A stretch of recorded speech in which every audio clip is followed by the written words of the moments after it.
In today's video, I'm going to show you how to add attachments in Obsidian, which is a fantastic way to enrich your notes with all sorts of media.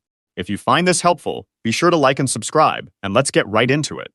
First, you'll need to open Obsidian on your device, and then open the specific vault where you want to add your attachments.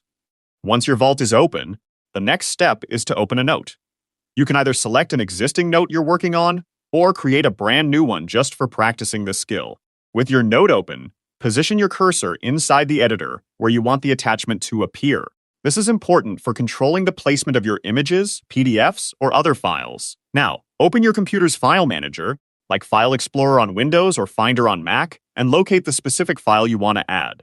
Once you've found your file, it's time to drag it into Obsidian. Click and hold the file with your mouse, and then drag it directly into the open note window. Obsidian is designed to handle this beautifully, copying supported attachments into your vault and embedding them right into your note. After dragging, simply release the mouse button where you want the file to be. Obsidian will then process the attachment, and you'll see it appear embedded within your note. Take a moment to review the embedded attachment and verify that it loads correctly. Another easy way to add attachments is through copy and paste. Select an image or a supported file, copy it, and then paste it directly into your note in Obsidian. Just like dragging, Obsidian will create an attachment file and embed it automatically for you. To manage how your attachments are stored, let's go into the settings. Click on the settings icon, which is usually a gear, and then navigate to the Files and Links section. Here you'll find the default location for new attachments option.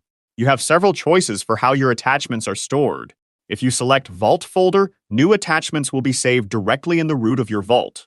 Alternatively, you can create a dedicated attachments folder by naming a folder and then choosing in the folder specified below and selecting that folder. For many users, keeping attachments organized alongside their notes is ideal. To do this, select Same Folder as Current File. This will store attachments directly in the same folder as the note you're currently editing. Obsidian also allows for more advanced organization with subfolders. If you choose in Subfolder under Current Folder, attachments will be automatically organized into subfolders based on the current note's location. You can add multiple attachments to a single note by simply repeating the drag and drop or copy and paste process for each file. Feel free to insert as many additional files as you need. After adding an attachment, it's a good idea to click on the embedded file to open it and confirm that it works correctly. Periodically review your attachment folder to keep your vault tidy. You can remove any unused files to help manage space. You can also link to existing attachments. Use Obsidian's internal linking feature to reference stored files, allowing you to connect a single attachment to multiple notes if necessary. Always verify that your files are being stored in the expected location by opening your File Explorer and checking the designated folder. Building an organized attachment system with a consistent folder structure will make it much easier to locate your images, PDFs, audio files, and documents as your Obsidian vault grows.